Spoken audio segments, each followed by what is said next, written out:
And here he goes into what I would call the cornerstone principles, the first two most important principles, which trumps every single other principle.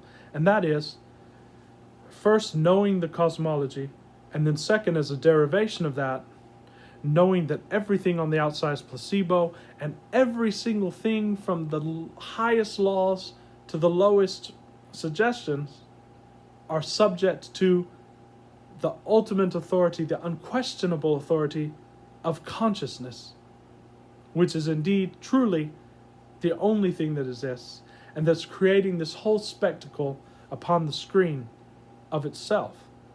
It is consciousness aware of itself. It is the observation of the observer. And what does Mr. Berezovsky say about this? He says, when an Orthodox Christian reads in the Gospel a clear-cut instruction for using the world, ask and it shall be given you, which is the core. Ask, as Abraham Hicks says, ask and it is given.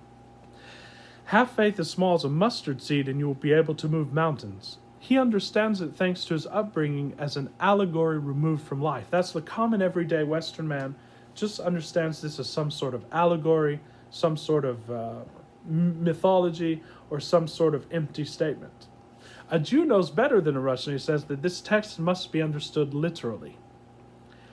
That in front of us is a functional system for ordering life, because they know this from the Kabbalah, they know this from the mystical works.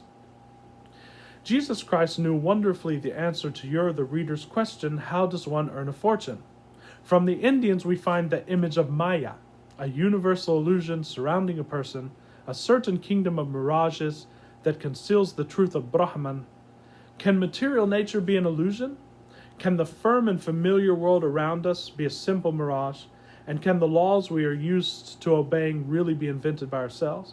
For myself, I have long ago resolved this question in the affirmative.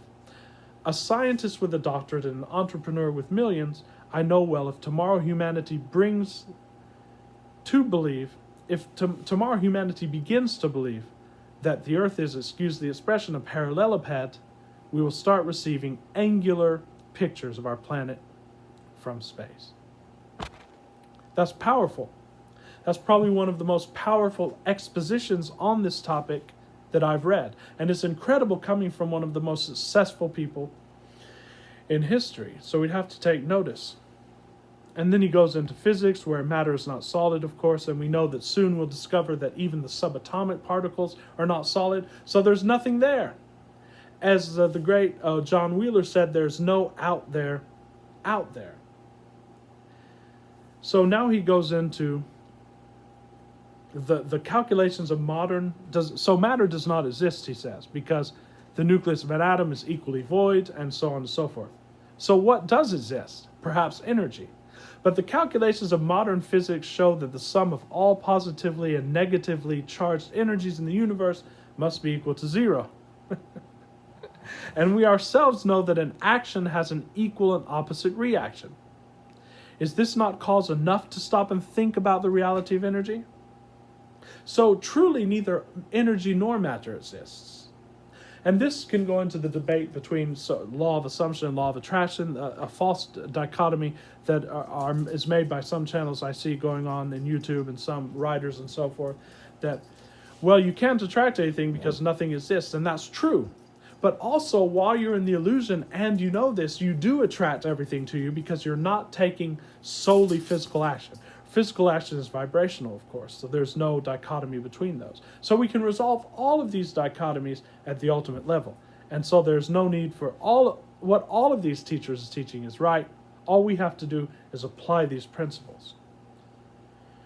So is there perhaps empty space, he's saying. Modern science compresses space into a mathematical point without volume. Under the conditions of infinity, one can at any point place mathematically equal segments in all directions. But this is the formula of a sphere. So it follows we are at all times located in the center of one and the same sphere, no matter how much we move. So you are, ladies and gentlemen, my friend, you are the center of the universe. And each person, as Bashar said, has his own universe, his or her own universe. And we can go into the implications of that.